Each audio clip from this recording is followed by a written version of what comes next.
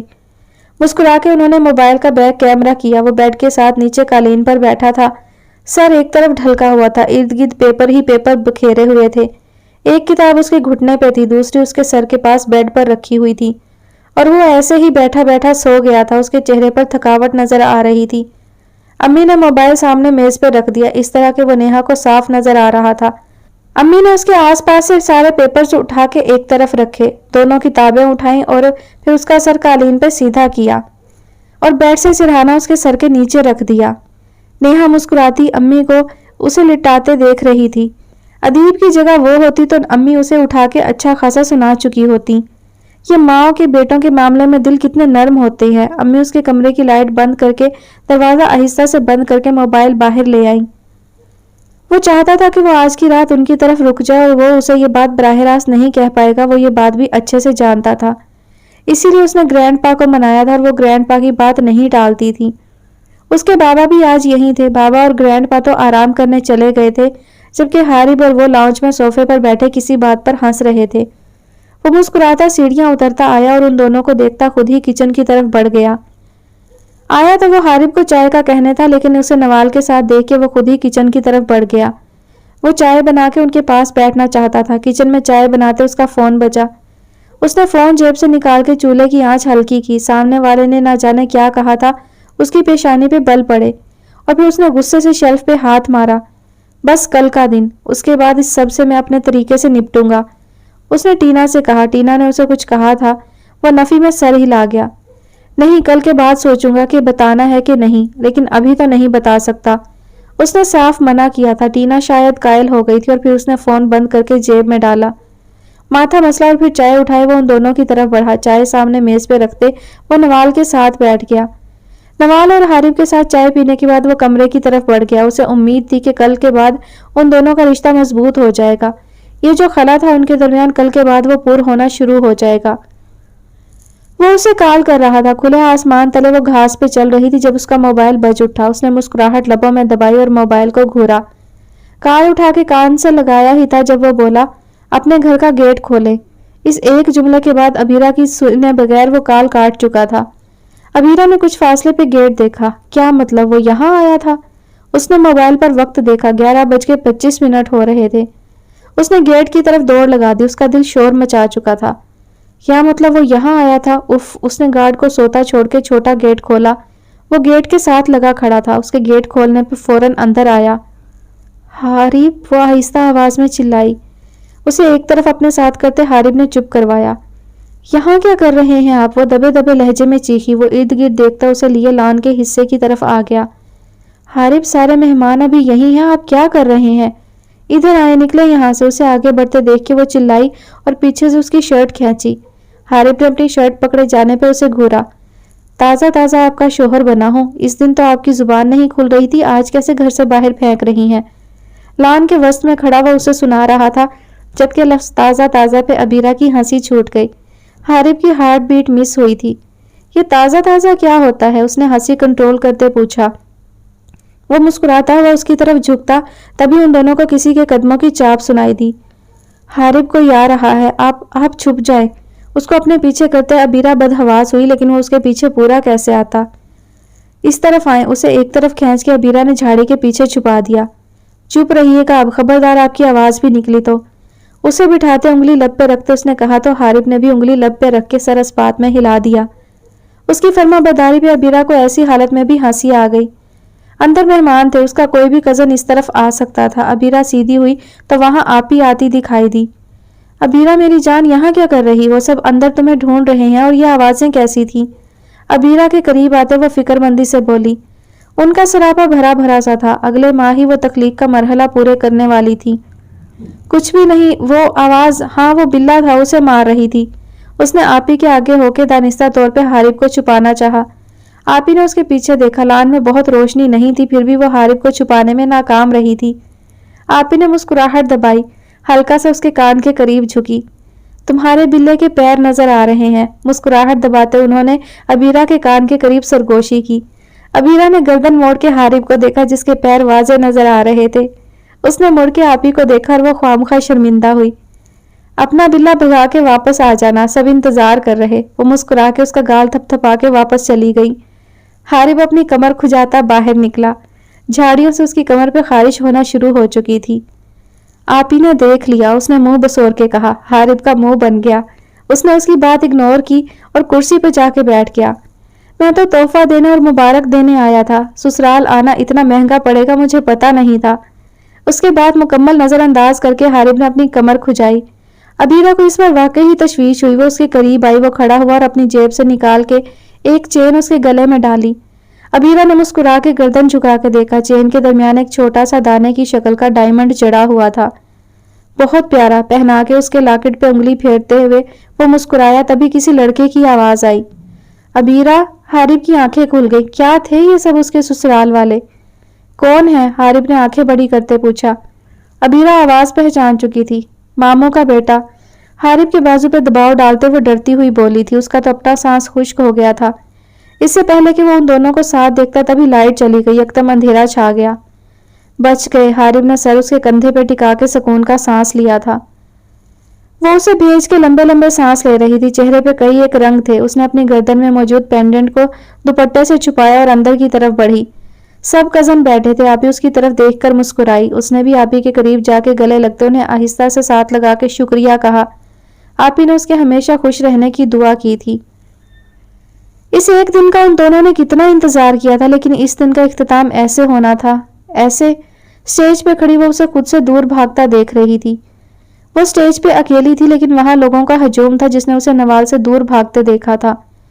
اسے کوئی پرواہ نہیں تھی کہ کچھ فاصلے پہ وہ اس کا انتظار کرتے سٹیج پہ کھڑی تھی، اس کے لیے تیار۔ ان کے رشتے کا اعلان ہونا تھا آج۔ وہ آج باقاعدہ طور پہ مسز خضر ابراہیم بن جاتی، وہ اس تک رسائی حاصل کر لیتی۔ آج وہ مکمل اس کا ہو جاتا، لیکن وہ وہاں نہیں تھا۔ وہاں لوگ تھے، چہم گوئیاں تھی اور وہ کھڑی تھی اکیلی۔ وہ وہاں نہیں تھا، ہمیشہ کی طرح وہ پیچھے رہ گئی تھی اور وہ چلا گیا تھا۔ کیوں، کہاں، کیسے، کب، وہ نہیں جانتی۔ وہاں سوال تھا لیکن جواب ندارت۔ وہ کار سے نکلا۔ کار کا دروازہ بند کرتے اس نے سامنے کھلے گیٹ کو دیکھا۔ ایک دروازہ بند کیا تو سامنے ایک دروازہ اسے کھلا ملا تھا، لیکن نہ جانے کیوں آج دل زور سے دھڑکا تھا اس دروازے کی طرف قدم بڑھاتے۔ وہ پہلی بار نہیں گیا تھا، پہلے بھی جا چکا تھا۔ 7 سال بعد واپس آیا تھا تو وہ اس کی راہ تکتے ملی تھی۔ آج وہ ایک دن بعد واپس آیا تھا اور وہ جانتا تھا وہ آج بھی یہیں ہوگی۔ یقین سا تھا، جبکہ اسے نہیں پتا تھا کہ یقین پیدا کرنے سے آتا ہے۔ بیج بوئے بغیر اگر آپ پھل نکلنے کا انتظار کرتے ہیں تو وہ سراسر انتظار ہی رہا کرتا ہے۔ کھلے گیٹ سے اندر داخل ہوا تو سجاوٹ ویسے کی ویسے ہی تھی، سب کچھ دھرا کا دھرا۔ لان میں ہر طرف سجاوٹ تھی۔ نظر سامنے سٹیج پہ گئی جہاں وہ ایک دن پہلے اس کے بالکل سامنے کھڑی تھی۔ کوئی 7 قدموں کے فاصلے پہ دلہن بنی اس کا انتظار کر رہی تھی۔ یہ 7 کا ہنسا ان کے درمیان سے نکل کے 7 کیوں نہیں بنا دیتا؟ اس نے سٹیج سے نگاہ ہٹائی۔ وہ جانتا تھا وہ غلط کر چکا تھا، لیکن وہ سب ٹھیک کر لے گا۔ وہ آج ہی اسے بتا دے گا سب کچھ۔ ہاں، وہ اس کا یقین کر لے گی۔ اندر کی طرف بڑھا۔ سامنے ہی گرینڈ پا ناشتے کے لیے بیٹھے تھے۔ ان کے بائیں طرف ابیرہ اور اس کے ساتھ حارب بیٹھا تھا۔ حارب کے سامنے نوال کے بابا بیٹھے تھے۔ وہ خود کہاں تھی؟ اس نے سوچا یہی ہوگی، شاید کچن میں یا شاید اپنے کمرے میں۔ ہاں، شاید اس کے کمرے میں۔ اس نے قدم آگے بڑھائے۔ سب سے پہلے ابیرہ کی نظر اس پہ پڑی تھی۔ ابیرہ کا منہ تک جاتا نوالا ہوا میں معلق رہ گیا۔ حارب نے ابیرہ کی نظروں کے تعاقب میں دیکھا۔ وہ سامنے ہی کھڑا تھا، وہی ایک دن پہلے والے لباس میں۔ آنکھیں سرخ تھیں، بال بکھرے ہوئے تھے، کوٹ اس کے کندھے پہ تھا، شرٹ کا بٹن اوپر والا ٹوٹا ہوا تھا۔ حارب بے ساختہ اس کی حالت دیکھتا کھڑا ہوا۔ نوال کے بابا نے بھی گردن موڑ کے اسے دیکھا۔